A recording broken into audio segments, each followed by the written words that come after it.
अस्सलामुअलैकुम बच्चों। मेरे बच्चे, उम्मीद है आप ठीक ठाक होगे, मजे में होगे और जमकर पढ़ाई कर रहे होगे। तो बच्चे, पास पेपर्स का सॉल्यूशन शुरू करने जा रहे हैं। जो पास पेपर्स की सीरीज है, इसके अंदर मेरा बेटा हम लोग करेंगे क्या, जो डिफरेंट एमडी कैट की यूनिवर्सिटीज है, या ज्यादा अच्छा टर्म होगा, जो डिफरेंट हमारे पास मेडिकल यूनिवर्सिटीज हैं मेरे बच्चे, इन डिफरेंट मेडिकल यूनिवर्सिटीज के जो पास पेपर्स हैं, ओरिजिनल पास पेपर्स, उनको मेरा बेटा हम लोग सॉल्व करेंगे। मेरा नहीं ख्याल कि आप में से कोई भी बच्चा ऐसा होगा कि जिसको इस बात की अहमियत का बताना जरूरी होगा कि इनका सॉल्यूशन कितना जरूरी है, क्योंकि ये वो क्वेश्चंस हैं जो ऑलरेडी उस यूनिवर्सिटी के एग्जाम में आ चुके हैं जहां पर जाने के लिए आप मेहनत कर रहे हो। तो आपने कोशिश करनी है एक एक क्वेश्चन को गौर से देखना है, जो टॉपिक उसमें बताया गया है उसको मेक श्योर करो कि आपने वो टॉपिक कवर किया हुआ हो, क्योंकि दे आर मोस्ट इंपॉर्टेंट, क्योंकि ये उस यूनिवर्सिटी के क्वेश्चन बैंक से लिया गया क्वेश्चन है, आगे पीछे का क्वेश्चन नहीं है। तो मेरे बच्चे, इसमें हम नम्स के भी पास पेपर कवर करेंगे, सिंध की जो डिफरेंट यूनिवर्सिटीज हैं उनके भी पास पेपर्स होंगे, पंजाब की यूनिवर्सिटीज के भी होंगे, केपीके या खैबर पख्तूनख्वा की यूनिवर्सिटीज के भी होंगे, बलूचिस्तान के भी होंगे, सिमिलरली आजाद जम्मू कश्मीर, इस्लामाबाद और गिलगित, इन सब की यूनिवर्सिटीज के भी होंगे। आहिस्ता आहिस्ता आहिस्ता चीजें अपलोड होती जाएंगी। साथ ही साथ मेरा बेटा, अगर आप कहीं पर भी फंसते हो फिजिक्स को लेकर, कि आपको लगता है कि यार मुझे फिजिक्स का ये पर्टिकुलर टॉपिक नहीं आता, तो आपने बिल्कुल परेशान नहीं होना। मैंने मेरे बच्चे फिजिक्स के कंप्लीट कोर्स की रिकॉर्डिंग, फिजिक्स का जो मेरा कंप्लीट कोर्स है उसकी रिकॉर्डिंग मैंने YouTube पर अपलोड की हुई है। कंप्लीट कोर्स की रिकॉर्डिंग YouTube पर अपलोड हुई हुई है, क्लास 11 की और क्लास 12 की, डिटेल में पढ़ाया है, एक एक क्वेश्चन को डिस्कस किया है। साथ ही साथ मेरे बच्चे, अगर आप फिजिक्स के अलावा बाकी सब्जेक्ट्स में फंसते हो, केमिस्ट्री में या बायो में या इंग्लिश में या LR में, तो मेरे बच्चे आप हमारा MD कैट का कोर्स भी ज्वाइन कर सकते हो, जिसके अंदर आपको इस कंप्लीट कोर्स की तैयारी कराई जाती है। अगर सिर्फ फिजिक्स मसला है तो सिर्फ फिजिक्स के लिए तो मेरे YouTube लेक्चर्स की रिकॉर्डिंग भी मोर देन सफिशिएंट है। ठीक है मेरे बच्चे, तो शुरू करते हैं पास पेपर की series. All the very best. Question number 1. कह रहे हैं, a machine worker placed a cylinder with a diameter of 18 centimeter between the plates of a hydraulic press. ठीक हो गया जी। कह रहे हैं, if he applied a 4.25 exponent 5 Newton force, ठीक है जी, फोर्स पता लग गई, फोर्स को हम F से रिप्रेजेंट कर देते हैं, यहाँ पे डायमीटर को D से रिप्रेजेंट कर देते हैं। अच्छा जी, ये बात याद रखनी है कि डायमीटर का जो हाफ होता है वो रेडियस होता है, और नॉर्मली हमें क्वेश्चंस में रेडियस की जरूरत होती है, तो मैं डायरेक्टली यहीं से रेडियस निकाल लेता हूँ। डायमीटर का हाफ हो जाएगा 18, का हाफ हो जाएगा 9, तो ये बन जाएगा 9 सेंटीमीटर। आगे कह रहे हैं, the stress on the end of this cylinder due to the applied force is, इसके ऊपर जो स्ट्रेस अप्लाई हो रहा है वो इतना हो रहा है, A exponent 7 pascals. What is the value of A? इतना तो मुझे पता है, स्ट्रेस की जो वैल्यू है 10⁻7 के ऑर्डर में आने वाली है, लेकिन उसका मैग्नीट्यूड कितना है, वो क्या नंबर लिखा होगा, उससे पहले ये मुझे निकाल के दिखाना है। देखें बेटा, स्ट्रेस जो होती है ये आपके पास ये बराबर होती है फोर्स पर यूनिट एरिया के। सही हो गया सर।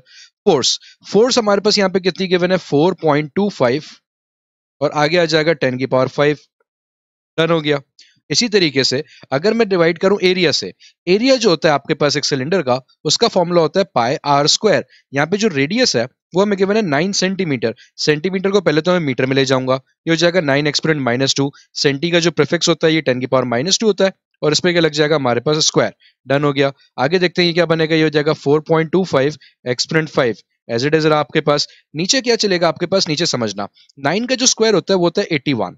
बिल्कुल सही सर, साइड में लिख लेता हूँ, ये अपने पास 81 मल्टीप्लाई हो रहा है पाई से। सही है भाई। पाई को अगर मैं थोड़ी देर के लिए मान लूं कि भाई वो 3 है, तो 81 3 हो जाएंगे 243। 3.142 अगर मैं पूरा ले लेता हूं तो राउंड ऑफ करके अपने पास अप्रोक्सीमेशन पे रखता हूं कि भाई 250 तकरीबन आंसर आ जाएगा। 250 और 10⁻2 पे जो स्क्वायर था वो बन जाएगा 10⁻4। डन हो गया सर। ये जो ऊपर 0.25 था, अगर मैं पॉइंट को 2 डिजिट्स आगे ले जाता हूं, ये बन जाएगा 425, नीचे आ गया 250। डन हो गया सर। ऊपर जो 10 की पावर बन जाएगी 425 बनाने के बाद, वो हो जाएगी हमारे पास 10⁻3, क्योंकि 2 डिजिट्स में पॉइंट को ऑलरेडी मूव करवा चुका हूं, और -4 ऊपर जाके हो जाएगा +4, तो ये बन गया हमारे पास +4। डन हो गया। अब तो 5 के टेबल से बस कैंसिल करना, आसान हो गया सवाल हमारे पास। देखें भाई, ये ऊपर को कैंसिल करते हैं, 5 8 40 होते हैं, 42 में से 2 बच गया, 2 और 5 25 हो गए, विच इज 5 5 ठीक हो गया, 5 5 से 25 होते हैं और एक और आ गया हमारे पास 0। डन हो गया सर। 5 के टेबल्स और करते हैं, 5 17 से 85 हो जाएंगे और 5 10 हमारे पास हो जाएंगे 50। 17 अपॉन 10 बन जाएगा आपके पास 1.7 और 10 की पावर कितनी आ जाएगी 7। तो मेरा अप्रोक्सीमेट आंसर 1.7 आ रहा है। Now look at which one is the nearest to it.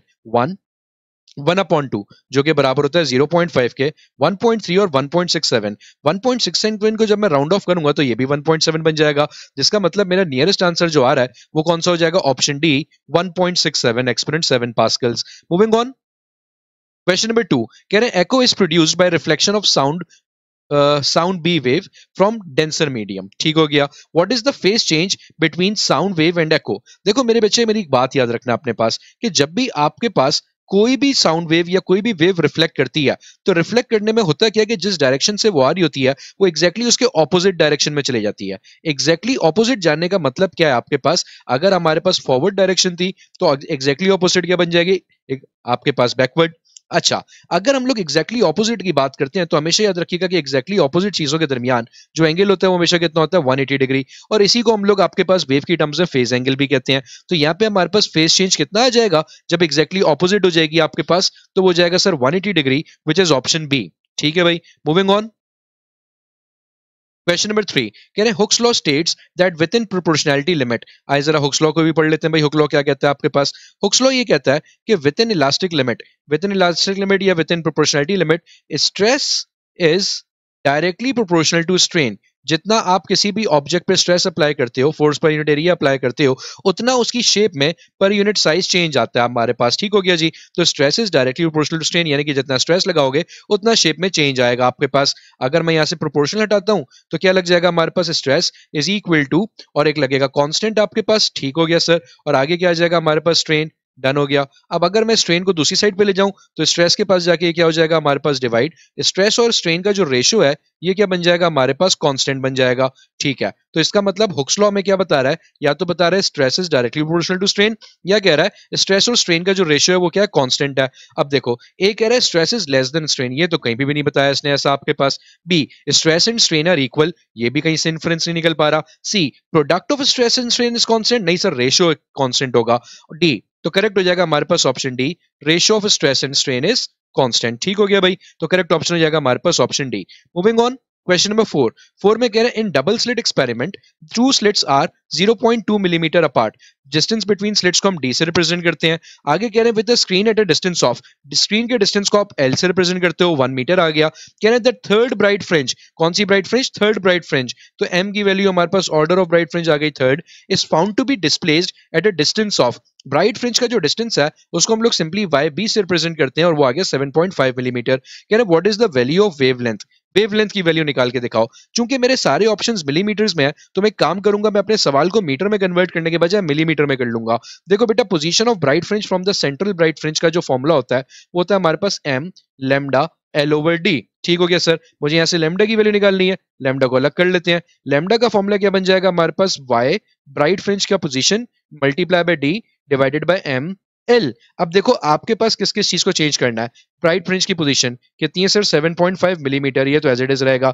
D, D कौन है हमारे पास, डिस्टेंस बिटवीन द स्लिट्स, वो है 0.2, वो भी मिलीमीटर में, वो भी एज इट इज रख देते हैं अपने पास। ठीक हो गया जी। एम, एम आपके पास है थर्ड ब्राइट फ्रिंज, खुद बताया सवाल में, मैंने 3 पुट कर दिया। और एल, लेंथ है 1 मीटर्स में, मीटर्स को मिलीमीटर में लेके जाना पड़ेगा, तो मीटर्स में अगर मिलीमीटर में कन्वर्ट करता हूं तो मिली का प्रीफिक्स लगा देते हैं यहाँ पे 10 की पावर +3। डन हो गया सर, आसान है। 7.5 को अगर मैं 0.2 से मल्टीप्लाई करता हूं मेरे बच्चे तो ये हो जाएगा आपके पास 15 और ये हो जाएगा 1.5, डिवाइड बाय आ जाएगा आपके पास 3, मल्टीप्लाई में क्या हो जाएगा 10 की पावर -3 चला गया हमारे पास ऊपर। डन हो गया। 1.5 को जब 3 से डिवाइड करते हो आप अपने पास, तो 1.5 को 3 से डिवाइड करने के बाद आपके पास ये हो जाएगा 1.5 1 जा, 1.5 2 जा। डन हो गया सर। ये हो जाएगा 0.5 और एक्सपोनेंट क्या लगा हुआ है -3। यूनिट क्या चल रहा है, चूंकि हमने सारे मिलीमीटर्स में कन्वर्ट कर लिए थे तो मिलीमीटर्स। 10 की पावर -3 को अगर मैं खोल दूं तो ये हो जाएगा 1 2 3 और 5 लग जाएगा मिलीमीटर। तो इसका मतलब आपके पास वेवलेंथ कितनी आ गई, 0.0005 millimetre. Now look at the options, ऐसा कोई ऑप्शन मौजूद है हमारे पास। ए 0.03 गलत, 0.004 ये भी गलत है, इसमें तो सर 6 आ रहा है, ये भी गलत है। तो करेक्ट आंसर हो जाएगा हमारे पास ऑप्शन डी, 0.0005 मिलीमीटर। डन हो गया सर जी। अगले सवाल पे चलते हैं। अगला जो सवाल है हमारे पास, it is saying which of the following does not effect the speed of sound. इनमें से कौन ऐसा है जो कि साउंड की स्पीड को इफेक्ट नहीं करता? ए, डेंसिटी। देखिए बेटा, अकॉर्डिंग टू लेप्लास जो आपके पास साउंड की स्पीड होती है, और या फिर अकॉर्डिंग टू न्यूटन भी कह सकते हैं इस बात को, जो नॉर्मली हमारे पास साउंड की स्पीड होती है वो सबसे पहले आपके पास किस पे डिपेंड करती है? वो डिपेंड करती है मीडियम की दो प्रॉपर्टीज के ऊपर। पहली प्रॉपर्टी होती है आपके पास इलास्टिक प्रॉपर्टी ऑफ मीडियम, ठीक है जी। एक होती है हमारे पास इलास्टिक प्रॉपर्टी ऑफ मीडियम, और दूसरी हमारे पास होती है इनर्शियल प्रॉपर्टी ऑफ मीडियम, जिसको हम डेंसिटी भी कहते हैं। और ये दोनों आते हैं हमारे पास रूट के अंदर, जिसका मतलब साउंड की स्पीड डेंसिटी भी तो डिपेंड कर रही है सर, तो इस पे तो करती है। तो ऑप्शन ये गलत हो जाएगा क्योंकि उन्होंने पूछा डज नॉट इफेक्ट। ठीक हो गया। प्रेशर, टेम्परेचर या ऑल ऑफ दीज। देखो टेम्परेचर के साथ जो स्पीड ऑफ साउंड का फॉर्मूला बनता है वो होता है हमारे पास gamma R T divided by molar mass of gas. ठीक हो गया जी। तो इसका मतलब सर टेम्परेचर के साथ भी डिपेंड हो रहा है साउंड की स्पीड, तो ये भी कट जाएगा हमारे पास। तो ऑल ऑफ दिस तो हो नहीं सकता। तो प्रेशर बचता है, वो वाहिद क्वांटिटी हमारे पास जिसके ऊपर साउंड की स्पीड डिपेंड नहीं करती, तो प्रेशर हमारे पास हो जाएगा करेक्ट आंसर। ठीक हो गया भाई। Moving on. 6 कह रहे हैं which of the following is या are same for all isotopes of an element. Isotope किसे कहते हैं? देखो बेटा, अगर मैं आइसोटोप को डिफाइन करने पे आऊं तो आइसोटोप हमारे पास एक एटम का ऐसा वेरिएंट होता है, एक एटम का ऐसा वेरिएंट होता है जिसके अंदर अगर हम बात करें तो आपके पास जो चार्ज नंबर होता है या एटॉमिक नंबर होते हैं हमारे पास वो सेम होते हैं। ठीक है जी, वो सेम रहता है। जबकि जो मास नंबर होता है वो हमारे पास क्या हो जाता है? चेंज हो जाता है। मास नंबर क्या होता है हमारे पास? वो चेंज हो जाता है। ठीक है। अगर मैं इसको और फर्दर डिक्लेयर करूं, चार्ज नंबर का मतलब होता है इलेक्ट्रॉन्स या प्रोटॉन्स। इलेक्ट्रॉन्स या प्रोटॉन्स क्या रहेंगे हमारे पास? सेम रहेंगे। जबकि अगर मैं मास नंबर को डिपिक्ट करूं तो वो तो सर प्रोटॉन्स प्लस न्यूट्रॉन से मिलकर बनता है। प्रोटॉन सेम रहेंगे तो इसका मतलब चेंज कौन हो रहा है? Number of neutrons. तो ये कह रहे हैं आइसोटोप्स में क्या चीज सेम रहती है? प्रोटॉन भी सेम रहता है सर, इलेक्ट्रॉन भी सेम रहता है, न्यूट्रॉन सेम नहीं रहता। तो करेक्ट ऑप्शन क्या हो जाएगा? Option D, both A and B. Electron और प्रोटॉन दोनों सेम रहते हैं। Moving on. नेक्स्ट है हमारे पास क्वेश्चन, कह रहे हैं unit of magnetic fluxes. Magnetic flux का यूनिट बताइए क्या होता है? देखो बेटा, मैग्नेटिक फ्लक्स को हम रिप्रेजेंट करते हैं, मैग्नेटिक फ्लक्स आपके पास डॉट प्रोडक्ट होता है magnetic field and vector surface area का। डन हो गया सर। अगर ये इन दोनों का प्रोडक्ट है आपके पास, तो अब अगर हम देखें मैग्नेटिक फील्ड का यूनिट हमारे पास होता है टेस्ला, सही है। एरिया का होता है मीटर स्क्वायर, तो कम से कम भी फ्लक्स का यूनिट टेस्ला मीटर स्क्वायर बनता है। सिर्फ टेस्ला तो नहीं बन रहा है, तो इसलिए तो मैंने इसको काट दिया। और फ्लक्स को अगर हम लोग डायरेक्टली देखें, tesla multiply by meter square आपके पास बराबर होता है वेबर्स के। ठीक है, ये किसके बराबर होता है? वेबर्स के। तो मैग्नेटिक फ्लक्स का एक डायरेक्ट ऐसा यूनिट क्या बन गया? वेबर। तो ये तो करेक्ट आंसर है ही है। अब जरा चेक कर लेते हैं क्या ऑप्शन बी भी तो नहीं है कहीं हमारे पास। ऑप्शन बी को चेक करने के लिए मैंने साइड पे बी ए लिख दिया। चेक करते हैं बी ए किसके बराबर हो सकता है। बी बराबर होता है फोर्स पर unit current per unit length, और आगे आ जाएगा एरिया। फोर्स का यूनिट होता है न्यूटन, एरिया का होता है मीटर स्क्वायर, करंट का होता है एम्पेयर, और लेंथ का होता है मीटर। एक मीटर ने एक मीटर को काट दिया, तो ये बच गया न्यूटन मीटर अपॉन एम्पेयर। तो अगर न्यूटन मीटर अपॉन एम्पेयर लिखा हुआ है तो सही है सर। यहाँ तो न्यूटन अपॉन एम्पेयर मीटर लिखा है, newton ampere inverse meter inverse लिखा हुआ है, जो कि गलत हो जाएगा। तो ये भी नहीं बन रहा। तो करेक्ट ऑप्शन सिर्फ कौन रह जाएगा हमारे पास? ऑप्शन सी, वेबर्स। ठीक हो गया भाई। Moving on. क्वेश्चन नंबर 8 कह रहे हैं magnet is passed through a solenoid from right to left as shown in the figure. ठीक हो गया। अगर मैं मैग्नेट को आपके पास राइट से लेफ्ट की तरफ लेके जा रहा हूं, ठीक है, कहां से लेके जा रहा हूं? राइट से लेफ्ट की तरफ लेके जा रहा हूं आपके पास। तो मेरे बच्चे आपके पास आपने क्या बताना है? आपने ही बताना है जब राइट से लेफ्ट लेके जाओगे तो होगा क्या। देखो, जब राइट से लेफ्ट लेके जाओगे, जब इस तरफ लेके जाओगे, नॉर्थ पोल को मूव अवे कर रहे हो, then according to Lenz law, ये बात याद रखना, लेंज लॉ के अकॉर्डिंग आपके पास क्या होता है कि जब भी हमारे पास करंट की ईएमएफ इंड्यूस होती है, चूंकि जो मैग्नेटिक लाइंस होंगी आपके पास इस बार मैग्नेट की वजह से वो कम होंगी जब ये दूर जाएगा आपके पास इससे। जब वो कम होंगी तो जब भी मैग्नेटिक फ्लक्स में चेंज आता है तो वहां पे एक ईएमएफ इंड्यूस होती है, मैग्नेटाइज हो जाता है कॉइल आपके पास। अब ये जो कॉइल है ये कैसे मैग्नेटाइज होगा? इसके ऊपर कौन से साउथ पोल्स या नॉर्थ पोल के फेसेस बनेंगे? आओ देखते हैं। देखो, लेंज लॉ ये कहते हैं कि जब भी आप कभी भी ईएमएफ इंड्यूस होती है, करंट इंड्यूस होती है, वो हमेशा ऐसे डायरेक्शन में होती है कि जिसकी वजह से वो हो रही है उसको अपोज करे। अब वो किसकी वजह से हो रही है? नॉर्थ पोल के दूर मूव करने की वजह से। तो वो नॉर्थ पोल के दूर मूव करने को अपोज करेगी। इसको ऐसे भी याद रख सकते हैं हम लोग कि अगर आपने यहाँ पे फेसेस चेक करने कौन से बनेंगे तो इस तरह से याद कर लो। एक सिंपल सा जुमला याद रखो, गोल्डन जुमला आपके पास, आपको लेंज लॉ हमेशा याद रखाएगा। और वो क्या है कि आने वाले को आने ना दो, जाने वाले को जाने ना दो। तो अगर ये नॉर्थ पोल दूर जा रहा है तो इसको कौन नहीं जाने देगा अपने पास से? नॉर्थ को दूर नहीं जाने देगा, साउथ। तो इसका मतलब ये बन जाएगा साउथ पोल और ये बन जाएगा हमारे पास नॉर्थ पोल। डन हो गया सर। ये बन गया साउथ पोल और ये बन गया हमारे पास नॉर्थ पोल। अगर आपके पास ये नॉर्थ पोल बन चुका है तो मैग्नेटिक फील्ड की जो लाइंस होंगी वो किस तरह से आ जाएंगी हमारे पास? पर सर नॉर्थ टू साउथ हो जाती है हमारे पास, तो इस तरह से आपके पास मैग्नेटिक फील्ड की लाइंस बन जाएंगी। डन हो गया। ये हमारे पास मैग्नेटिक फील्ड की लाइंस बन गई। किसके अंदर हमारे पास? ये बन गई सर आपके पास इस कॉइल के अंदर। अगर ये मैग्नेटिक फील्ड की लाइंस हैं तो इस बात को भी समझिएगा मेरे बेटे कि अगर ये मैग्नेटिक फील्ड की लाइंस हैं आपके पास, तो आपके पास राइट हैंड रूल को यूज करते हुए आपके पास आप क्या करोगे, आप करंट की डायरेक्शन भी डिपेक्ट करोगे। कैसे डिपेक्ट करोगे, आपका जो थंब है राइट हैंड का वो आना चाहिए हमारे पास किसकी डायरेक्शन में, मैग्नेटिक फील्ड की डायरेक्शन में। और आपकी जो फिर राइट हैंड की फिंगर्स कर्ल होंगी वो क्या बताएंगी हमारे पास कि भाई आपके पास करंट की डायरेक्शन किस तरह से जा रही है। तो राइट हैंड की जो फिंगर्स मेरी कर्ल हो रही हैं वो कर्ल हो रही है कुछ इस तरह से बाहर की तरफ, ठीक है जी, वो बाहर की तरफ निभा रही है, जिसका मतलब आपके पास जो कॉइल है वो बाहर की तरफ अपने पास करंट को रखेगा, यानी कि करंट हमारे पास इस तरीके से मूव करता हुआ जाएगा। जब इस तरह से मूव करता हुआ जाएगा तो आप खुद देखिए आपके पास इस तरह से मूव करते हुए जाते वक्त करंट की मूवमेंट हमारे पास अगर इस तरह से जा रही है तो वो कहां से जाएगी, वो होती हुई जाएगी हमारे पास यहां से, ठीक है जी, एक्स से मूव करेगी, फिर किसकी तरफ जाएगी हमारे पास वाई की तरफ जाएगी। तो इसका मतलब आपके पास करंट कहां से कहां मूव कर देगा, एक्स से मूव करता हुआ वाई की तरफ जाएगा आपके पास। डन हो गया सर। तो ए ऑप्शन कह रहा है current flows from x to y when magnet leaves the solenoid, बिल्कुल सही कह रहा है। तो करेक्ट ऑप्शन हमारा ए ही हो जाएगा कि current flows from x to y when magnet leaves the solenoid. ठीक हो गया भाई, मूविंग ऑन। क्वेश्चन नंबर 9 कह रहे in which medium speed of sound is maximum, इनमें से किस मीडियम में साउंड की स्पीड मैक्सिमम होती है। सर पीछे आपने बताया था कि स्पीड ऑफ साउंड का जो मेजर फैक्टर है जिस पे वो डिपेंड करती है वो आपके पास कौन सी होती है, इलास्टिक प्रॉपर्टी। ठीक है, डेंसिटी पे इस वक्त नहीं जा रहे, वो कौन सी होती है हमारे पास, elastic property of the medium. अब इनमें से सबसे ज्यादा इलास्टिक प्रॉपर्टी कौन सी है, कौन सा ऐसा नेचर स्टेट ऑफ मैटर है जो अपनी शेप को रीगेन कर सकता है। इलास्टिक प्रॉपर्टी का मतलब अपनी शेप को रीगेन कर लेना। तो गैस तो सर आपके पास रीगेन नहीं कर पाती, गैस के मॉलिक्यूल्स डिस्पर्स हो जाते हैं, ना ही वाटर रीगेन कर पाता है। हाँ, सॉलिड्स के अंदर इलास्टिसिटी सबसे ज्यादा होती है, तो करेक्ट ऑप्शन क्या हो जाएगा, ऑप्शन सी सॉलिड। सॉलिड्स में साउंड की स्पीड सबसे तेज होती है मेरे बेटे। मूविंग ऑन, क्वेश्चन नंबर 10 कह रहे हैं a car at rest, car at rest, rest का मतलब उसकी इनिशियल स्पीड कितनी हो गई भाई हमारे पास, 0, moving with linear uniformly increasing velocity से मूव कर रही है। ठीक हो गया, आफ्टर 20 सेकंड्स टाइम आ गया सर हमारे पास, it attains the maximum velocity of, इसकी फाइनल वेलोसिटी आ गई 80 मीटर पर सेकंड। कह रहे what is the distance covered during this time, distance निकालना है। आए सेकंड इक्वेशन ऑफ मोशन लगाते हैं सर। सेकंड इक्वेशन कहती है s is equal to UT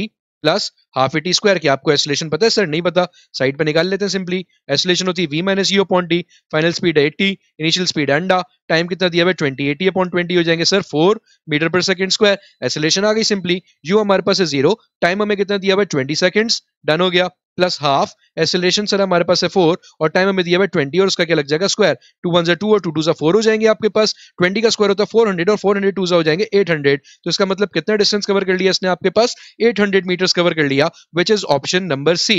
ठीक है भाई, मूविंग ऑन, क्वेश्चन नंबर 11 कह रहे condition for light passing through diffraction grating to undergo constructive interference is that the path difference between two consecutive rays must be equal to. देखो बेटा, constructive interference के लिए जो आपके पास पाथ डिफरेंस होता है दो वेव्स के दरमियान, अगर हम लोग इस चीज को अपने पास याद कर लें कि भाई कंस्ट्रक्टिव इंटरफेरेंस की जो कंडीशन है वो हमारे पास क्या होती है, कंस्ट्रक्टिव इंटरफेरेंस की जो पाथ डिफरेंस की कंडीशन होती है ये हमारे पास होती है मेरे बेटे एम लेमडा के बराबर, जहां पे जो एम है ये आपके पास 0 1 2 3 एंड सो ऑन, कोई सा भी होल नंबर हो सकता है आपके पास। ठीक हो गया, तो एम लेमडा के बराबर है। अब एम लेमडा के बराबर देखते हैं, क्या एम लेमडा में 0 1 2 3 3 अपॉन 2 आ सकता है, नहीं सर ये गलत हो गया, लेमडा बाई 2 1 अपॉन 2 आ रहा है, ये भी गलत हो गया। सी 1 लेमडा, जी हाँ, एम की जगह 1 अगर हम लोग रख दें तो 1 लेमडा तो आ सकता है, तो इसका मतलब करेक्ट ऑप्शन क्या हो जाएगा हमारे पास, option C lambda. Constructive interference की कंडीशन क्या है कि आपके पास जो पार्ट डिफरेंस होना चाहिए वो इंटीजरल मल्टीपल होना चाहिए वेवलेंथ का आपके पास। ठीक है भाई, मूविंग ऑन, क्वेश्चन नंबर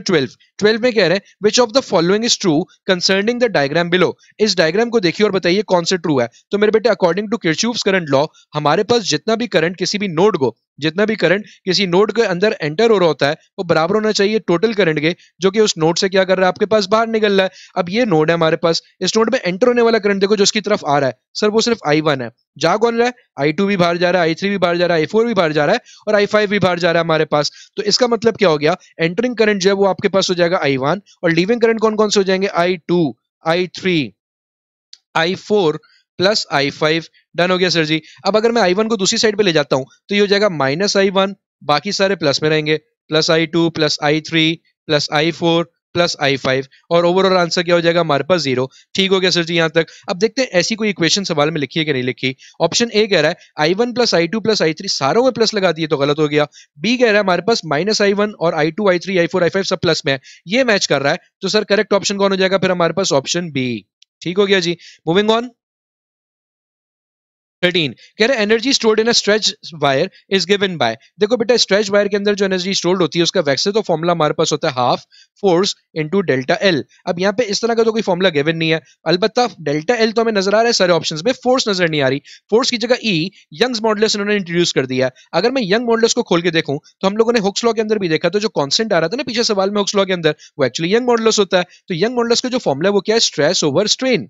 ठीक हो गया sir, stress over strain, stress over strain आ गया। स्ट्रेस होता है सर आपके पास फोर्स पर यूनिट एरिया, स्ट्रेन होता है delta L divided by L. तो सर ये फॉर्मूला बन जाएगा F L divided by A delta L. सही हो गया सर। यहां से काम करते हैं, फोर्स की वैल्यू निकालते हैं। तो फोर्स की वैल्यू क्या निकल जाएगी, E A delta L divided by L. अब मैं फोर्स की जगह उठा के ये फॉर्मूला पुट कर देता हूं आपके पास। तो स्टोर्ड एनर्जी किसके बराबर हो गई, हाफ एज इट इज रहा। फोर्स की जगह हमारे पास आ गया modulus of elasticity area delta L over L. ठीक है, और बाहर क्या लिखा हुआ है, डेल्टा एल। डन हो गया सर जी। अब इन सबको कर लेते हैं सिंप्लीफाई। ये हो जाएगा ई ए डेल्टा एल पे स्क्वायर लग जाएगा और डिवाइड में क्या आ जाएगा L. So this is your formula for stored energy in a stretched wire. अब देखो ये किससे मैच कर रहा है, ए में मैच कर रहा है, लेकिन सर डेल्टा एल के ऊपर स्क्वायर नहीं लगा हुआ, इसलिए ए गलत हो जाता है। बी से कंप्लीटली मैच कर रहा है, E A delta L square divided by L. तो करेक्ट ऑप्शन हो जाएगा हमारे पास ऑप्शन बी। ठीक है भाई, मूविंग ऑन। क्वेश्चन नंबर 14 कह रहा है according to first law of thermodynamics. First law of thermodynamics क्या कहता है, A total energy of a system remains constant, B total internal energy of the system during a process remains constant, C internal energy and entropy during a process remains constant, या D work done by a system equal to the heat transferred by the system. देखो बहुत simple सी statement है। First law of thermodynamics हम लोगों से ये कहता है कि heat energy can neither be created nor it can be destroyed but can change its form. या फिर हमारे पास ये कहता है आपके पास कि इसको आप दूसरे टर्म्स में law of conservation of energy से भी एनालॉगस रख सकते हो। अगर ये law of conservation of energy के सिमिलर है तो law of conservation of energy आपको क्या बताता है भाई, ये बताता है सर कि आपके पास energy can neither be created nor it can be destroyed but can change its form. यानी कि एनर्जी को ना खत्म कर सकते हो ना बना सकते हो, लेकिन इसकी फॉर्म चेंज होती रहती है। अगर फॉर्म चेंज हो रही है, एक फॉर्म से दूसरी फॉर्म में जा रहा है, तो सर इसका मतलब सिंपली क्या हुआ कि टोटल एनर्जी जो होगी वो तो कांस्टेंट रहेगी ना आपके पास। टोटल एनर्जी एक फॉर्म से दूसरी फॉर्म में चला गया, टोटल एनर्जी हमारे पास दोनों फॉर्म्स को प्लस करके अगर निकाल लो तो वो तो उतनी आएगी जितनी पहले थी हमारे पास। तो टोटल एनर्जी क्या रहने वाली, कांस्टेंट रहने वाली है। That is first law of thermodynamics. तो करेक्ट ऑप्शन हो जाएगा option A, total energy of a system remains constant. Moving on, question number 15 कह रहे हैं a vernier calliper has a 1 millimetre minimum reading on a main scale, ठीक है, and 10 numbers of divisions on a vernier scale, what is the least count. आओ निकालते हैं भाई। एक वर्नियर कैलिपर के लिए जो लीस्ट काउंट का फॉर्मूला होता है आपके पास, वो होता है smallest division on main scale, smallest division या smallest measurement on main scale. Main scale के ऊपर जो सबसे छोटी रीडिंग ले सकते हैं आप, और उसको डिवाइड कर देते हैं हम लोग उसको किससे, टोटल वर्नियर स्केल डिवीजन से। ठीक है जी, टोटल वर्नियर स्केल डिवीजन जितनी भी होती हैं। अब देखो मेन स्केल में सबसे छोटी रीडिंग उन्होंने क्या बोल दी, 1 मिलीमीटर ले सकते हो। डन हो गया सर। और टोटल वर्नियर स्केल डिवीजन कितनी है, 10। तो सर लीस्ट काउंट कितना निकल के आ गया, 0.1 मिलीमीटर। ए कह रहा 0.5 गलत, बी कह रहा 1 मिलीमीटर, ये भी गलत है। तो करेक्ट हो जाएगा option C, 0.1 millimetre. Moving on, question number 16 कह रहे velocity time graph of a body for of a body motion is shown in the figure below. Done हो गया सर, एक फिगर नजर आ गई मुझे। Acceleration of this body will be, और इसकी एक्सेलरेशन निकालते हैं। देखो एक्सेलरेशन निकालना बहुत आसान है। अगर वेलोसिटी टाइम ग्राफ आपको गिवन है तो आप उसका स्लोप निकाल लीजिए। वेलोसिटी टाइम ग्राफ का जो स्लोप होता है वो एक्सेलरेशन के बराबर होता है। चूंकि ये स्ट्रेट लाइन है तो किसी भी दो पॉइंट्स के दरमियान स्लोप निकाल सकते हैं। मैं पहला पॉइंट तो आसान ले लेता हूं अपने पास, 0,0। डन हो गया सर। दूसरा पॉइंट यहां मान लेते हैं, ये दूसरा पॉइंट हो जाएगा, एक्स एक्सिस का कोऑर्डिनेट है 6 और वाई का कोऑर्डिनेट हमारे पास है 10। डन हो गया सर। स्लोप का फॉर्मूला होता है हमारे पास वाईओ का सबट्रैक्शन डिवाइडेड बाय एक्सिस का सबट्रैक्शन। वाई का सबट्रैक्शन क्या हो जाएगा, 10 माइनस 0। ठीक हो गया सर। और एक्स कोऑर्डिनेट्स का सबट्रैक्शन क्या हो जाएगा, 6 माइनस 0। डन हो गया सर। तो ये हो जाएगा हमारे पास 10/6, या फिर ये कितना हो जाएगा हमारे पास 5/3, जो कि बराबर होता है सर आपके पास 1.666 के। तो ये आ गई हमारे पास एक्सेलरेशन। लेकिन सवाल के ऑप्शन में तो सर ये निकालनी नहीं है, कह रहे हैं acceleration of the body will B, acceleration क्या होगी भैया, कांस्टेंट होगी, क्योंकि स्लोप जो है वो कांस्टेंट है। स्लोप चेंज नहीं हो रहा किसी भी पॉइंट पे आपके पास, यूनिफॉर्म स्लोप जा रहा है, तो इसका मतलब आपके पास एक्सेलरेशन क्या हो जाएगी, constant, which is option number C. Moving on, question number 17 unit of electromotive forces. Electromotive force जो होती है मेरे बेटे, इलेक्ट्रोमोटिव फोर्स बराबर होती है वर्क डन पर यूनिट चार्ज के, from moving it from a point of low potential to a higher potential. Done हो गया सर। तो वर्क डन का आपके पास जो यूनिट होता है वो जूल होता है। डन है। और चार्ज का यूनिट होता है वो क्या होता है हमारे पास, कूलम होता है। जूल पर कूलम हमारे पास ऐसे यूनिट में मेरे बेटे बराबर होता है वोल्ट के। तो ये फेरेड नहीं है, कूलम नहीं है, न्यूटन नहीं है। करेक्ट ऑप्शन क्या हो जाएगा हमारे पास, option D, volt. Moving on, question number 18 में कह रहे unit of strain is, strain sir आपने पीछे फॉर्मूला लिखवाया था, स्ट्रेन को जिसको हम एप्सिलॉन से रिप्रेजेंट करते हैं उसका फॉर्मूला होता है change in length per unit length, unit क्या बन जाएगा मीटर पर मीटर, कैंसिल हो गया। तो सर ये तो कोई यूनिट ही नहीं आ रहा, ये तो डायमेंशनलेस क्वांटिटी हो गई। तो अगर डायमेंशनलेस क्वांटिटी हो गई तो करेक्ट आंसर क्या हो गया, option C no unit. Moving on, question number 19 कह रहे हैं beta particle, beta negative particle, अच्छा जी बीटा नेगेटिव पार्टिकल अगर हमारे पास एमिट होता है तो मेरे बच्चे समझना, अगर मेरे पास एक न्यूक्लियाइड है रेडियो एक्टिव XYZ और उसमें से हमारे पास बीटा नेगेटिव पार्टिकल एमिट हो रहा है, तो आपके पास समझिएगा जो रिमेनिंग एलिमेंट बचता है वो हमारे पास क्या होता है, उसका आपके पास एटॉमिक मास तो सेम रहता है क्योंकि बीटा नेगेटिव का मतलब होता है इलेक्ट्रॉन, इलेक्ट्रॉन से एटॉमिक मास पे कोई फर्क नहीं पड़ता, लेकिन आपके पास उसका चार्ज नंबर 1 टाइम्स प्लस हो जाता है, क्योंकि अब अगर आप इस इक्वेशन को देखोगे तो +1 -1 बैलेंस हो जाएगी और Z ही बन जाएगा हमारे पास। तो इस तरह से हमारे पास जो चार्ज नंबर होता है वो इंक्रीज हो जाता है 1 से, तो क्या हो जाता है एटॉमिक नंबर या चार्ज नंबर जिसको हम कहते हैं एटॉमिक नंबर, जिसका दूसरा नाम क्या होता है हमारे पास चार्ज नंबर, वो इंक्रीज हो जाता है 1 टाइम। तो करेक्ट आंसर क्या हो जाएगा, option A increase by 1।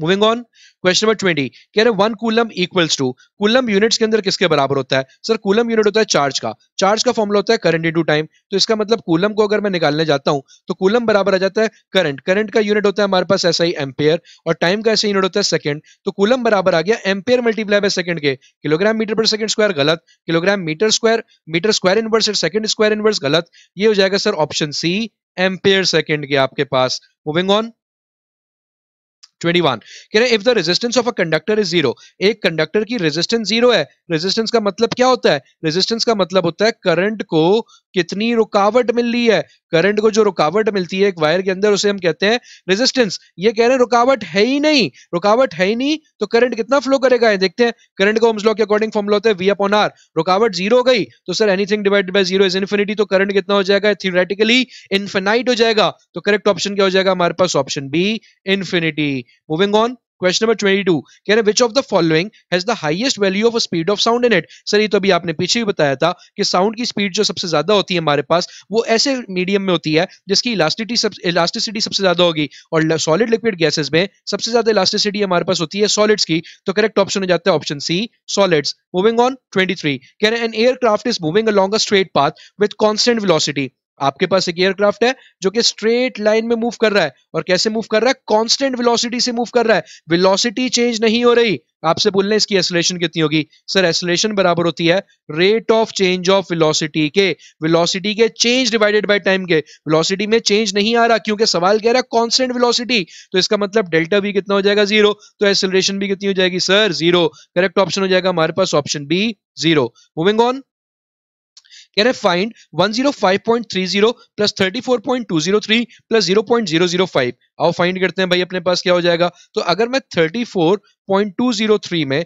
Plus करता हूं आपके पास मेरे बेटे 105, पहले तो आपको सर डेसिमल्स आपके पास सारे देखने पड़ेंगे कैसे बन रहा है, डेसिमल को इक्वल रखना पड़ेगा सर, और रखते हैं भाई, प्लस क्या करना पड़ेगा 105 और पॉइंट के बाद कौन है आपके पास 30, डन हो गया सर, और उसके बाद हमारे पास नीचे कौन है 0.005, ठीक हो गया, ऐड करने के लिए यहाँ पे 0 लगा देता हूँ, ये जगह 3 5 और 8 आ गया सर हमारे पास, 0 0 0 0 हो गया सर, 2 3 हमारे पास कितने हो गए 5 हो गए, ठीक है, पॉइंट एज इट इज आ गया, 4 और 5 9 हो गए, 3 आ गया और यहाँ आ गया 1, तो आंसर आ रहा है 139.508, डन। कह रहे हैं बट सूटेबल सिग्निफिकेंट फिगर्स में बताइए, आओ देखते हैं। देखो डेसिमल पॉइंट हमारे पास इस वाली फिगर में अगर मैं देखता हूँ तो 2 आ रहे हैं, इसमें देखता हूँ तो 3 आ रहे हैं, इसमें देखता हूँ तो 3 आ रहे हैं, तो आपके पास आप लोएस्ट डेसिमल पॉइंट्स की तरफ जाओ और उसमें आंसर देना है, तो 2 डेसिमल पॉइंट्स में मुझे इसका आंसर देना है, अगर 2 डेसिमल पॉइंट्स में मुझे इसका आंसर देना है तो इसको राउंड ऑफ करते हैं, 8 कटेगा तो पीछे वाला हमारे पास नंबर जो है +1 हो जाएगा और ये हो जाएगा 139.51, ठीक है सर, तो आंसर क्या हो जाएगा 139.5, 0 में +1 करोगे तो 1 हो जाएगा,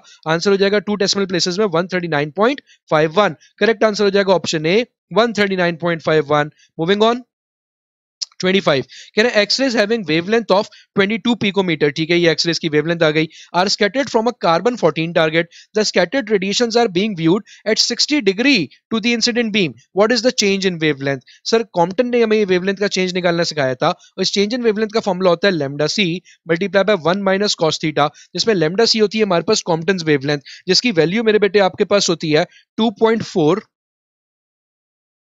एक्सपोनेंट -12 मीटर्स, डन हो गया सर, अंदर आ रहा है 1 माइनस cos 60 बराबर होता है 0.5 के, तो 1 माइनस 0.5 ये बन जाएगा सर हमारे पास 0.5, तो 2.4 का आधा करना है, 2.4 का आधा हो जाएगा 1.2, एक्सपोनेंट -12 आ गया मीटर्स हमारे पास। एक्सपोनेंट -12 जिसका आपके पास प्रीफिक्स होता है वो होता है मेरे बेटे पीको, तो इसका मतलब चेंज इन वेवलेंथ कितनी आ गई 1.2 पिकोमीटर्स हमारे पास। अब 1.2 पिकोमीटर्स कौन से ऑप्शन में लिखा हुआ है सर? ऑप्शन बी में लिखा हुआ है, तो करेक्ट ऑप्शन हो जाएगा option B. Moving on, question number 26 कह रहे हैं water having volume flow rate. Volume flow rate का मतलब होता है volume divided by time. Volume flow rate कितना आ गया 0.03 मीटर क्यूब पर सेकंड आ गया। डन हो गया sir. Strikes a perpendicular flat surface with 3 metre पर सेकंड वेलोसिटी। ठीक हो गया, कितनी वेलोसिटी से स्ट्राइक कर रहे हैं यहाँ पे भाई? 3 मीटर पर सेकंड की वेलोसिटी से स्ट्राइक कर रहा है। What is the force exerted? आप बताइए भाई फोर्स कितनी लगा रहा होगा वो, निकालते हैं सर। देखो बच्चे फोर्स का जो फॉर्मूला होता है वो हमारे पास सिंपली क्या होता है ma, mass multiply by acceleration. Done हो गया सर। मास को अगर हम लोग खोल के देखें तो मास सर बराबर होता है डेंसिटी मल्टीप्लाई बाय वॉल्यूम के। सही हो गया, डेंसिटी मल्टीप्लाई बाय वॉल्यूम लगा दिया। और एक्सेलरेशन को लिखे देखें तो वो हो जाता है हमारे पास velocity multiply by divided by time के। डन हो गया सर। अगर हम यहाँ पे देखें तो थोड़ा सा रीअरेंज करना पड़ेगा बस हमें। अगर मैं टाइम को इसके नीचे लिख दूं तो मुझे सभी चीजें गिवन है। डेंसिटी सर, डेंसिटी नहीं गिवन। अरे भैया वाटर की बात हो रही है, वाटर की डेंसिटी में याद होनी चाहिए, ये होती है 1000 किलोग्राम पर मीटर क्यूब।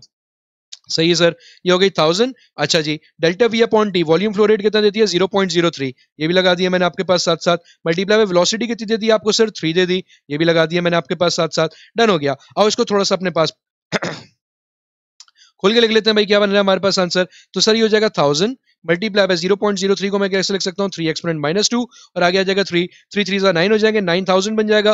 और 9000 के आगे आ जाएगा 10 की पावर -2। -2 का मतलब 2 अंडे खाए जाओ, तो सर ये बच जाएगा 90 और फोर्स निकाली है तो यूनिट लग जाएगा न्यूटन। तो करेक्ट आंसर हो जाएगा 90 न्यूटन। 100 नहीं, 0.09 भी नहीं, करेक्ट आंसर हो जाएगा ऑप्शन सी 90 न्यूटन आपके पास। मूविंग ऑन, 27 कह रहे हैं हीट एब्जॉर्ब्ड और rejected by the working substance is given by. Heat जो एब्जॉर्ब हो रही है या रिजेक्ट हो रही है वो किस फॉर्मूले से दी जाती है? Delta Q is equal to mts। अगर मैं थोड़ी देर के लिए मान लूं ये ऐसे एंट्रोपी है तो एंट्रोपी का जो फॉर्मूला होता है मेरे बेटे वो होता है delta Q divided by delta T. तो यहां से भी हीट का फॉर्मूला बनता है डेल्टा एस डेल्टा टी, जिसमें चेंज इन एंट्रोपी आता है, मास नहीं आता, तो ये ऑप्शन गलत जाता है। Delta Q is equal to mc delta T. अगर स्पेसिफिक हीट का फॉर्मूला निकाले, स्पेसिफिक हीट बराबर होती है मेरे बेटे delta Q over M delta T के, तो यहां से हमारे पास डेल्टा क्यू हीट गिवन का फॉर्मूला क्या हो जाएगा? mc delta T. यानी कि ये फॉर्मूला बिल्कुल सही बन रहा है सर हमारे पास। तो करेक्ट ऑप्शन कौन हो जाएगा आपके पास फिर? Option B mc delta T. Moving on, question number 28 में कह रहे हैं a body moves with a constant velocity. Constant velocity है, वेलोसिटी चेंज नहीं हो रही, and covers x metres in first second. ठीक है, डिस्टेंस का फॉर्मूला सर वैसे तो होता है vt। डन हो गया। कह रहे हैं x मीटर कवर किया उसने 1 सेकंड में। मान लूं अगर मैं वेलोसिटी उसकी v है और टाइम आपके पास 1 है तो इसका वैल्यू क्या हो जाएगी? v into 1, तो x की वैल्यू किसके बराबर आ जाएगी? v के। डन हो गया सर। और y मीटर कवर किया उसने अगले 4 सेकंड्स में, तो y का फॉर्मूला क्या बनेगा? vt again. v तो सर यूनिफॉर्म है, सवाल बोल रहा है, तो v की वैल्यू मैंने v रहने दी और टाइम क्या बोला इन्होंने? 4 सेकंड्स। ठीक हो गया, तो ये बन जाएगा सर 4v। तो अगर हम देखें x बराबर आ रहा है v के, y बराबर आ रहा है 4v के, तो अगर मैं चाहूं तो v की जगह क्या लिख सकता हूं बेटा आपके पास x, तो y किसके बराबर हो गया? यहां से 4x के बराबर हो गया। a कह रहा है x 4y के बराबर होगा, गलत कह रहा है। b कह रहा है y बराबर होगा 4x के, तो करेक्ट ऑप्शन हो जाएगा b, y बराबर है किसके? 4x के आपके पास। मूविंग ऑन, 30 कह रहे work done by magnetic forces. देखो मेरे बेटे हमेशा एक बात याद रखना कि जब भी कोई चार्ज आपके पास एंटर होता है किसी भी मैग्नेटिक फील्ड में परपेंडिकुलरली, कोई भी मूविंग चार्ज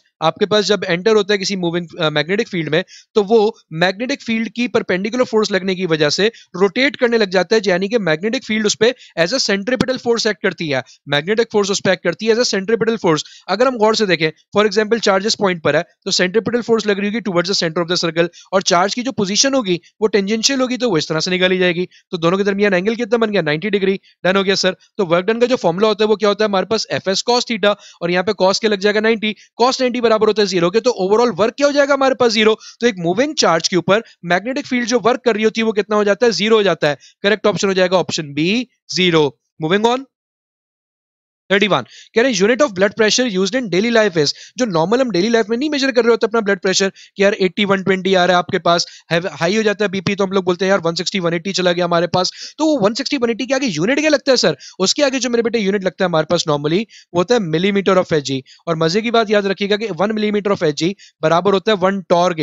तो ये हमारे पास है नॉर्मल डेली लाइफ वाले ब्लड प्रेशर के यूनिट्स। एक कह रहा है टॉर, तो करेक्ट ऑप्शन सर यही हो जाएगा टॉर। हालांकि मजे की बात पास्कल जो है ये प्रेशर का ऐसा यूनिट जरूर, और न्यूटन पर मीटर स्क्वायर भी प्रेशर का ऐसा यूनिट है, लेकिन ब्लड प्रेशर मेजर करने के लिए हम नॉर्मली इसे यूज नहीं करते। ऐसा यूनिट जरूर है लेकिन ब्लड प्रेशर मेजर करने के लिए हम नॉर्मली इसे यूज नहीं करते। तभी हमारा करेक्ट ऑप्शन क्या हो जाएगा? Option A torr. Moving on.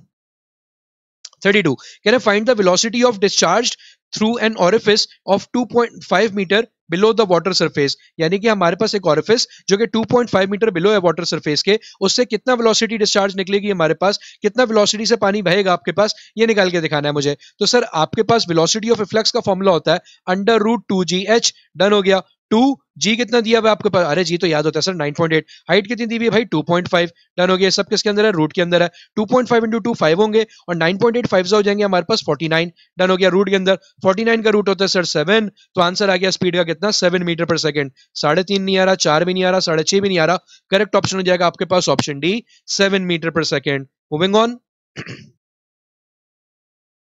Question number 33 में आपसे कह रहे हैं ultrasounds are important in, ultrasound इनमें से किस में इंपॉर्टेंट होते हैं। ए मेडिसिन, बिल्कुल सही सर बात है आपके पास। अल्ट्रासाउंड हमारे पास नॉर्मली अगर हम बात करते हैं तो बेटा आपके पास सबसे ज्यादा यूज होते हैं प्रीनेटल स्कैनिंग के अंदर, जिसको आप लोग प्रेगनेंसी स्कैन्स भी कहते हैं। तो आपके पास प्रीनेटल स्कैनिंग के अंदर अल्ट्रासाउंड यूज होते हैं आपके पास। डन हो गया। या इसके अलावा हमारे पास अगर किडनी स्टोन्स हो जाए या फिर हम लोगों ने एब्डोमिनल रीजन में स्कैन करना हो तो हम नॉर्मली अल्ट्रासाउंड को रेफर करते हैं। तो इंपॉर्टेंट हो गया मेडिसिन के अंदर। सबमरीन नेविगेशन, बिल्कुल सही बात है सर ये भी। सबमरीन जो होती हैं आपके पास, जो पानी के अंदर डेप्थ के अंदर हमारे पास मूव कर रही होती हैं, वो भी नेविगेशन के लिए अपने अंदर से अल्ट्रासाउंड एमिट करती हैं, और अल्ट्रासाउंड से फिर वो आपके पास एकोलोकेशन के जरिए आपके पास पानी के अंदर मौजूद तमाम चीजों का पता लगा रही होती हैं। तो इसमें भी हमारे पास यूज होती हैं, जिसको हम सोनार भी कहते हैं। तो करेक्ट आंसर क्या हो जाएगा सर फिर हमारे पास both A and B. D क्यों नहीं सर, डी में टेलीकम्युनिकेशन लिखा हुआ है। टेलीकम्युनिकेशन के अंदर हमारे पास इलेक्ट्रोमैग्नेटिक वेव्स यूज होती हैं, और अल्ट्रासाउंड जो है वो तो सर साउंड वेव्स हैं, इलेक्ट्रोमैग्नेटिक वेव्स नहीं होती, वो तो मैकेनिकल वेव्स होती हैं, साउंड वेव्स। तो इसलिए हमारे पास टेलीकम्युनिकेशन में ये इस्तेमाल नहीं होती। Moving on. अब क्वेश्चन कह रहा है average translational kinetic energy at a certain temperature is, average translational kinetic energy at a certain temperature का फॉर्मूला होता है 3/2 kT। इसका मतलब आपके पास ये डिपेंड करता है के, जो कि बोल्ट्जमैन कांस्टेंट है, ये तो सर कांस्टेंट ही रहेगा, इस पे डिपेंड थोड़ी कर रहा। फिर इसका मतलब सिर्फ किस पे डिपेंड कर रहा है, टी, टेम्परेचर पे डिपेंड कर रहा है। सिर्फ किस पे डिपेंड कर रहा है, टेम्परेचर पे। तो अगर टेम्परेचर हम लोगों ने सर्टेन टेम्परेचर मतलब फिक्स कर दिया, तो कोई सी भी गैस सबके लिए एवरेज ट्रांसलेशनल काइनेटिक एनर्जी क्या हो जाएगी, इक्वल। ए कह रहा है none of the above, above है क्या, काट दो। बी कह रहा है depends on the type of gas, gas पे डिपेंड करता है, नहीं सर सिर्फ टेम्परेचर पे डिपेंड करता है। सी कह रहा है नंबर ऑफ मोल्स पे डिपेंड करता है, नहीं ये भी गलत है, सिर्फ टेम्परेचर पे डिपेंड करता है। D is always same for all gases, बिल्कुल सही बात है। एक स्पेसिफिक टेंपरेचर पे तमाम गैसेस के लिए ट्रांसलेशनल काइनेटिक एनर्जी एवरेज आपके पास क्या होगी, सेम हो जाएगी। Moving on. क्वेश्चन में कह रहे हैं at room temperature which of the following gas has the highest average translational kinetic energy. Room temperature के ऊपर किसकी ट्रांसलेशनल काइनेटिक एनर्जी ज्यादा होगी। सर पीछे तो आपने बताया अगर रूम टेम्परेचर का मतलब फिक्स टेम्परेचर रख दिया है तो कोई सी भी गैस उठा के ले आओ, सबकी ट्रांसलेशनल काइनेटिक एनर्जी बराबर हो जाएगी। क्यों, क्योंकि ट्रांसलेशनल काइनेटिक एनर्जी हमारे पास किस पे डिपेंड करती है, सिर्फ टेम्परेचर पे। तो अगर टेम्परेचर फिक्स होगा तो कोई सी भी गैस क्यों ना, चाहे वो हाइड्रोजन हो, हीलियम हो, कार्बन डाइऑक्साइड हो, सबकी काइनेटिक एनर्जी क्या हो जाएगी, इक्वल हो जाएगी। तो करेक्ट ऑप्शन हो जाएगा option D, all have equal. Moving on. Next question आ जाता है हमारे पास ultrasound has a frequency greater than. तो मेरे बेटे आओ थोड़ी सी बात समझते हैं। हमारे पास एक इंसानी कान नॉर्मली जो साउंड सुन सकता है वो रेंज करता है आपके पास 20 हर्ट्ज से लेके सॉरी माय बैड, मैंने 20 लिख दिया, 20 हर्ट्ज से लेके आपके पास 20,000 हर्ट्ज तक। अब ये हमारे पास है ऑडिबल रेंज, ये बात याद रखिएगा अपने पास। अगर ये ऑडिबल रेंज है तो इससे छोटी जो साउंड की वेव्स होती हैं वो हमारे पास कहलाती हैं इंफ्रासोनिक साउंड्स, और इससे बड़ी जो रेंज आती है हमारे पास साउंड की फ्रीक्वेंसी की वो हमारे पास कहलाती है अल्ट्रासोनिक साउंड। तो अब सवाल है कि भाई अल्ट्रासोनिक या अल्ट्रासाउंड की फ्रीक्वेंसी रेंज क्या है, 20 हर्ट्ज है, गलत, 20 हर्ट्ज से तो बड़ी है, लेकिन 20 हर्ट्ज से बड़ी तो ऑडिबल रेंज भी है, 13,500 सर ये तो ऑडिबल रेंज है, 20,000 से बड़ी होगी तो सर आपके पास कहलाएगी अल्ट्रासाउंड। करेक्ट ऑप्शन हो जाएगा हमारे पास option C 20,000। Moving on. Question आ जाता है हमारे पास 38, कह रहे हैं the process of polarisation is associated with. तो मेरे बेटे ये बात समझना कि पोलराइजेशन एक ऐसा प्रोसेस है जो कि आपके पास अकर करता है सिर्फ कौन सी वेव्स के अंदर, जो कि अपने अंदर क्रस्ट और ट्रफ रखती हैं, या फिर हमारे पास हम इनको कहते हैं जो कि आपके पास ट्रांसवर्स वेव्स होती हैं। क्योंकि पोलराइजेशन एक आपके पास ये कह सकते हो कि हमारे पास एक वेरिफिकेशन प्रोसेस है। किसका वेरिफिकेशन प्रोसेस है, ये चेक करने का प्रोसेस है कि वेव ट्रांसवर्स है या लॉन्गिट्यूडनल। क्योंकि जो ट्रांसवर्स वेव्स होती हैं तो वो तो पोलराइज हो जाती हैं, लेकिन लॉन्गिट्यूड लॉन्गिट्यूडनल वेव्स कभी भी पोलराइज नहीं हो सकती आपके पास, क्योंकि साउंड वेव्स भी लॉन्गिट्यूडनल वेव्स होती हैं, तो ये भी कभी भी पोलराइज नहीं हो सकती। तो इसका मतलब पोलराइजेशन जो प्रोसेस है वो सिर्फ किसके साथ लिंक हो जाएगा? ऑप्शन बी, ट्रांसवर्स वेव्स के साथ लिंक हो जाएगा आपके पास। मूविंग ऑन 39, कह रहे which of the following gas behaves like an ideal gas, इनमें से आइडियल गैस के तौर पे कौन बिहेव करता है? तो मेरे बेटे क्या नाइट्रोजन है, ऑक्सीजन है? सर आइडियल गैस का तो एक प्रॉपर्टी होती है कि वो तो आपके पास उनके दरमियान कोई इंटरमॉलिक्यूलर फोर्सेस होती ही नहीं है, जिसका मतलब उनके एटम्स आपस में बॉन्ड ही नहीं बनाए हुए होते। या नाइट्रोजन में तो बॉन्ड बना होता है, ऑक्सीजन सर इसमें भी बॉन्ड बना होता है, तो ये तो आइडियल गैस के तौर पे बिहेव नहीं कर सकती। सी नियॉन आपके पास मेरे बेटे बिलोंग करती है 8th से, और 8th के अंदर मौजूद होती है इनर्ट गैसेस। इनर्ट गैसेस के बारे में कहा जाता है ये सबसे स्टेबल गैसेस हैं जो कि आपस में ना बॉन्ड बनाती हैं, ठीक है जी, और ना ही आपके पास अगर बॉन्ड नहीं बनाती, तो इसका मतलब सर ये तो आपके पास आइडियल गैस की तरह हो गई, क्योंकि आइडियल गैस के दरमियान हमने पढ़ा कि इंटरमॉलिक्यूलर फोर्सेस जो होती हैं वो जीरो होती हैं, और नियॉन चूंकि ये एक इनर्ट गैस है, ये आपस में बॉन्ड्स ही नहीं बना रहे होते, तो इनके दरमियान इंटरमॉलिक्यूलर फोर्सेस क्या हो जाएंगी? खत्म हो जाएंगी, जिसकी वजह से हमारे पास हम ये कह सकते हैं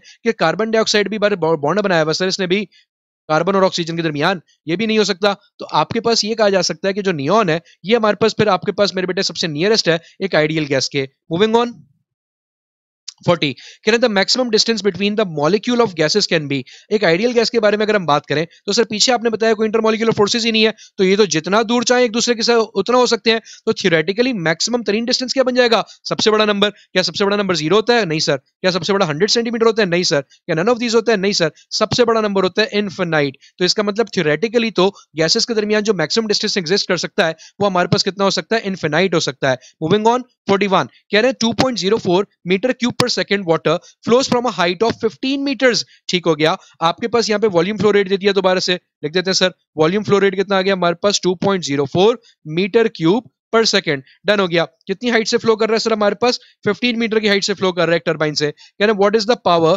transmitted by the water to the turbine. आप ये निकाल के दिखाएं कि कितनी पावर ट्रांसमिट होगी इस क्या कहते हैं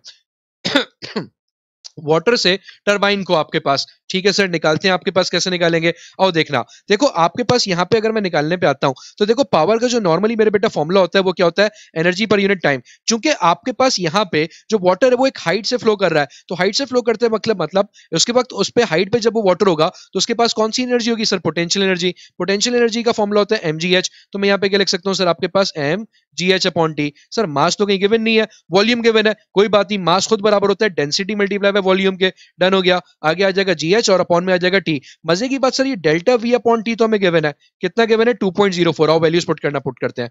पावर का फॉर्मूला हो गया डेंसिटी। सर डेंसिटी नहीं गिवन, अरे पानी गिवन है भाई, पानी की डेंसिटी याद रखनी है, कितनी होती है? 1000 किलोग्राम पर मीटर क्यूब। ठीक हो गया, डेंसिटी मैंने रख दी आपके पास 1000। डेल्टा वी अपॉन टी की जगह क्या आ गया? 2.04 आ गया। जी को थोड़ी देर के लिए 10 मान लेते हैं आसानी के लिए अपनी, और हाइट कितनी है? 15। डन हो गया सर जी।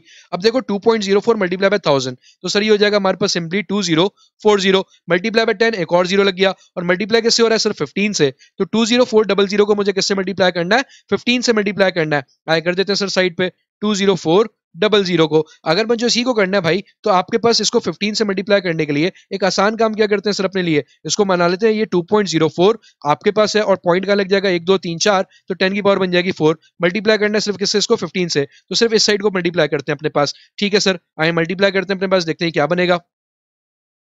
तो 2.04 मल्टीप्लाई 15, 5 4 हो जाएंगे 20, 2 पर चला गया, 5 0 हो जाएगा 0, और 2 आ जाएगा, 5 2 हो जाएंगे 10, काटा हमारा, 1 4 4, 1 0 0, और 1 2 हमारे पास आ गया 2। तो सर ये बन गया हमारे पास 0, 2 4 हो गया हमारे पास 6 अंडा, और ये आ गया 3। पॉइंट लग जाएगा 2 डिजिट्स के बाद, तो ये हो जाएगा सर 30.60, और 30.60 के आगे क्या लग जाएगा हमारे पास? 10 की पावर 4। डन हो गया। अगर मैं इसको एक डिजिट और लगा ले जाता हूं तो ये जाएगा 306, और 10 की पावर क्या हो जाएगी? 3। 10 की पावर 3 को सर हम लोग कहते हैं किलो, तो ये हो जाएगा 306 किलो। और आपके पास चूंकि आपने पावर निकाली है तो पावर का यूनिट होता है वॉट, तो ये हो जाएगा 306 किलो वॉट। अब देख लेते हैं नियरेस्ट आंसर कौन सा आ रहा है हमारे पास। एक कह रहा है 200 किलो वॉट, गलत। 100 किलो वॉट, बहुत ही गलत। 400 किलो वॉट भी गलत, क्योंकि नियरेस्ट आ रहा है हमारे पास ऑप्शन डी 300 किलो वॉट आपके पास। ठीक हो गया भाई, मूव ऑन करते हैं भाई, नेक्स्ट क्वेश्चन पे आते हैं। नेक्स्ट क्वेश्चन है हमारे पास 42, कह रहे हैं the pressure exerted by a real gas is dash than the ideal gas. देखिए सर रियल गैसेस के दरमियान इंटरमॉलिक्यूलर फोर्सेस होती हैं, वो एक दूसरे को अट्रैक्ट कर रहे होते हैं, जिसकी वजह से उनकी वॉल्स पे लगाने वाली फोर्स कम हो जाती है। क्यों? जब वो एक दूसरे को अट्रैक्ट कर रहे हैं और वो दो मॉलिक्यूल जो नहीं कर रहे वो फ्री हैं और ज्यादा मूव करने के, ये फ्री नहीं है, इन पर रिस्ट्रिक्शन लग गई है मूव करने के ऊपर, तो इसका मतलब ये टकराएंगे भी कम फोर्स से, ये टकराएंगे ज्यादा फोर्स से, जिसका मतलब आइडियल गैस का प्रेशर ज्यादा लगेगा जबकि रियल गैस का प्रेशर क्या हो जाएगा, कम। तो सवाल कह रहा है रियल गैस का जो प्रेशर है वो क्या है, आइडियल गैस से हमारे पास ज्यादा है या कम है, तो सर वो कम है आपके पास, आइडियल गैस का ज्यादा होगा। करेक्ट ऑप्शन क्या हो जाएगा सर हमारे पास, लेस देन। करेक्ट ऑप्शन बन जाएगा ऑप्शन सी, लेस देन।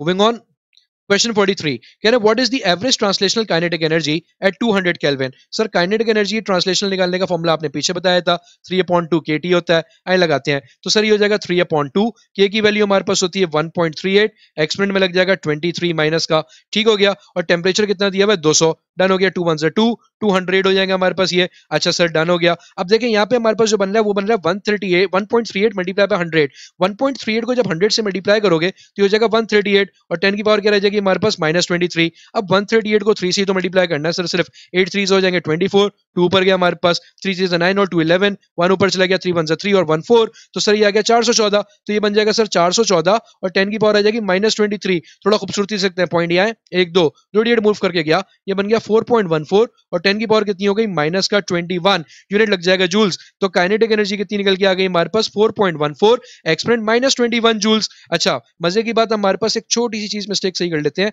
ये -21 जूल्स है सबके अंदर आपके पास, छोड़ मिस टाइपिंग हो गई। तो अब देखते हैं करेक्ट ऑप्शन कहां जा रहा है, तो सर करेक्ट ऑप्शन जा रहा है ऑप्शन ए में 4.14, एक्सपेरिमेंट -21 जूल्स। मूविंग ऑन, 44 कह रहे gases behave ideally when temperature is dash. देखो गैसेस आइडियली कब बिहेव करेंगे, जब उनके मॉलिक्यूल्स एक दूसरे से बहुत दूर होंगे, इंटरमॉलिक्यूलर फोर्सेस ब्रेक हो चुकी होंगी, और ये कब होगा जब हम टेंपरेचर बढ़ाएंगे, क्योंकि जब हम टेंपरेचर बढ़ाते हैं तो मॉलिक्यूल्स एक दूसरे से दूर जा रहे होते हैं, इसका मतलब टेंपरेचर क्या होना चाहिए, हाई होना चाहिए, और प्रेशर क्या होना चाहिए सर आपके पास, प्रेशर लो होना चाहिए, क्योंकि अगर प्रेशर बढ़ा दिए तो मॉलिक्यूल्स करीब आ जाएंगे ना यार। देखो अगर मैं किसी भी गैस के ऊपर लगने वाला प्रेशर बढ़ाता हूं तो मॉलिक्यूल्स और करीब आ जाते हैं, तो प्रेशर क्या होना चाहिए हमारे पास लो, और टेंपरेचर क्या होना चाहिए सर हमारे पास हाई, तो ऑप्शन क्या होना चाहिए हाई लो, हाई लो, लो हाई नहीं हाई लो। करेक्ट ऑप्शन हो जाएगा हमारे पास ऑप्शन बी, हाई लो।